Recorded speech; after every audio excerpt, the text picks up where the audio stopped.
बिस्मिल्लाहिर्रहमानिर्रहीम अस्सलाम वालेकुम फ्रेंड्स। मेरा नाम डॉक्टर मोहम्मद उस्मान है। उम्मीद करता हूँ कि आप सब हज़रात खैर खैरियत से होंगे, ठीक ठाक होंगे। तो व्यूअर्स, आज मैं आपको बहुत ही ज़बरदस्त और यूनिक टॉपिक के बारे में बताने वाला हूँ, जिसको हम बोलते हैं रिटेंशन ऑफ प्लेसेंटा, यानी कि जेर का फंस जाना या जेर का रुक जाना या जेर का अड़ जाना या रिटेंशन ऑफ फीटल मेम्ब्रेन भी इसको हम बोलते हैं।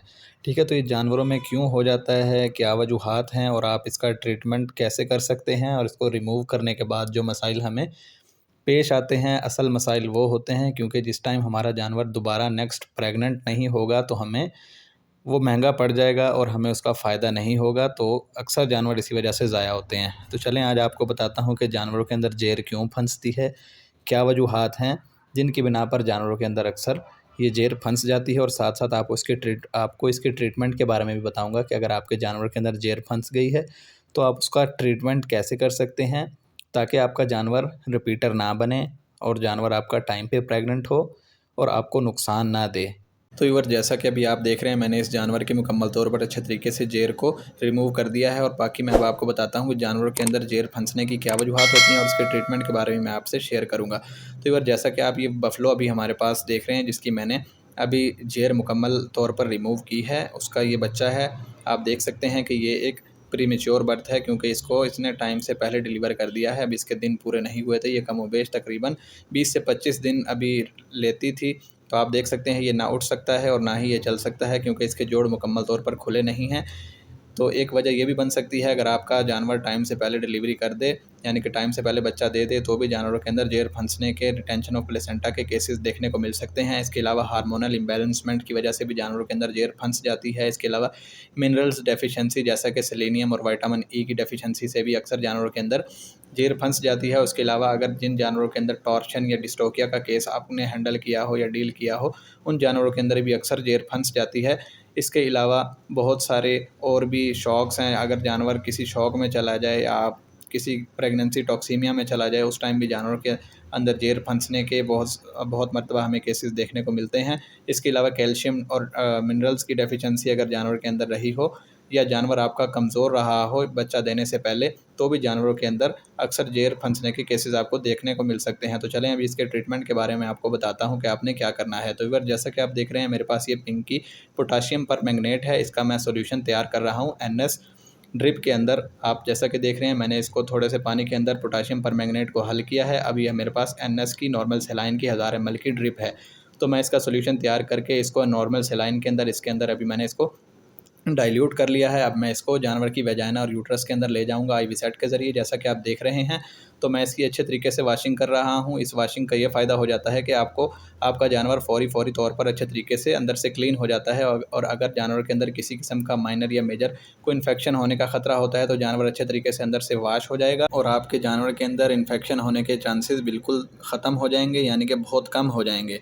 बाज़-औक़ात लोग जस्ट अंदर मेडिसिन रखवा लेते हैं, जस्ट गोलियाँ रखवा लेते हैं, वो भी ठीक है, लेकिन अगर आप इस तरीके से जानवर की वॉशिंग करवा लें तो जानवर को बहुत ज़्यादा फ़ायदा होता है और आपका टाइम भी ज़ाया नहीं होता, और नेक्स्ट आपका जानवर मुकम्मल तौर पर हीट पर आ जाता है जल्दी, और फर्स्ट या सेकंड अटैम्प्ट में जानवर आपका प्रेग्नेंट हो जाता है। आपको उसकी डाउचिंग बाद में करने की ज़रूरत नहीं रहती। तो जैसा कि आप देख रहे हैं, इस तरीके से आपने डाउचिंग करवा लेनी है, जानवर को अच्छे तरीके से क्लीन होने देना है। जैसे ही ये वाटर उसके अंदर जाएगा, जहाँ से कोई भी किसी किस्म का इन्फेक्शन होने का ख़तरा है, वहाँ से ये उसको वॉश करेगा और वहाँ से इन्फेक्शन को दूर करेगी ये पिंकी और एनएस का जो सॉल्यूशन है। ठीक है, बाद में ये सारा वाटर जो मैं इसके अंदर डाल रहा हूँ, ये सारा बाहर आ जाएगा। उसके बाद आपने जस्ट क्या करना है, आपने जानवर के अंदर कोई भी टैबलेट्स रखवा देनी है, जैसा कि फेट्रोक्सामिन की टैबलेट हो गई, यूटावेट की टैबलेट हो गई। उसके अलावा प्रीटेट्रा के नाम से ऑक्सीटेट्रासाइक्लिन की टैबलेट्स आती हैं, आप वो रखवा सकते हैं। वॉशिंग के बाद अगर आप ये मेडिसिन या टैबलेट रखवाते हैं तो बहुत ज़्यादा अच्छे रिजल्ट्स आपको देखने को मिलेंगे। इसके अलावा अगर आप सिंपल इंजेक्शन कोई सेफ्टियोफर या ऑक्सीटेट्रासाइक्लिन भी अंदर रखवाना चाहते हैं तो वो भी ठीक है। तो व्यूअर, जैसा कि आप देख रहे हैं, इसकी क्लीनिंग मैं अच्छे तरीके से कर रहा हूँ, और ये क्लीनिंग के बाद मैं इसके अंदर मेडिसिन रखने लगा हूँ।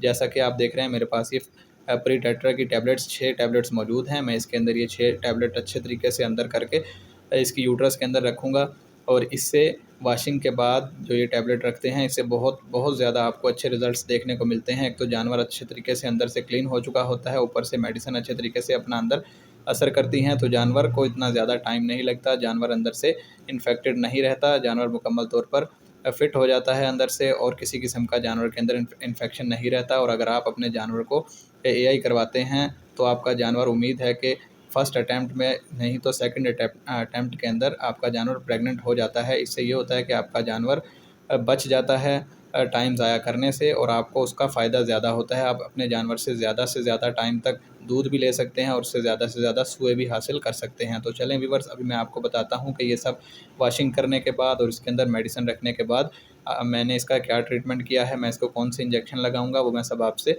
शेयर करता हूं ताकि आपको पता चल जाए। तो व्यूअर्स, आपने एंटीबायोटिक में कोशिश करनी है कि जेंटामाइसिन लाजमी दें क्योंकि इसका सॉफ्ट टिश्यूज़ के ऊपर बहुत अच्छा रिजल्ट है। तो भाई अभी मैं इसको जेंटम 20% जो गाजी का है वो मैं इसको देने लगा हूँ 20 ml। उसके साथ आपने जानवर को एनसेड लाजमी देना है। एनसेड के अंदर आप कीटोप्रोफेन दे सकते हैं, मिलॉक्सिकेम दे सकते हैं या फ्लोनेक्सिन मैग्लोमिन दे सकते हैं 20 ml तक।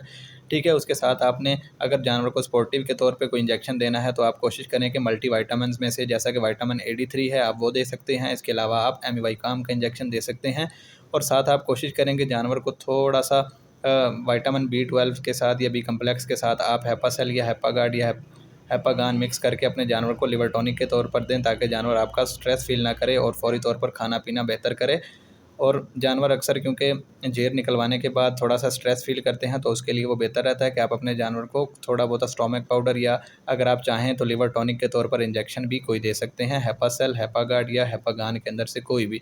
ठीक है, तो ये आज की हमारी मुकम्मल वीडियो थी। मैंने आपको सारा इसके बारे में बताया है कि आपने ज़ेर किस तरीके से निकलवानी है, उसकी सफाई आपने कैसे करनी है और फिर मेडिसिन आपने कैसे रखवानी है और मेडिसिन रखवाने के बाद आपने इंजेक्शन जानवर को कौन कौन से लगाने हैं। तो इससे आपको बेहतरीन रिजल्ट्स मिलेंगे। तो उम्मीद करता हूँ कि आपको वीडियो पसंद आई होगी और अगर आप चाहते हैं इस तरह की वीडियोस देखना तो मेरे चैनल को लाजमी सब्सक्राइब करें और अगर आप मेरा फेसबुक पेज देख रहे हैं तो मेरे पेज को लाजमी फ़ॉलो करें।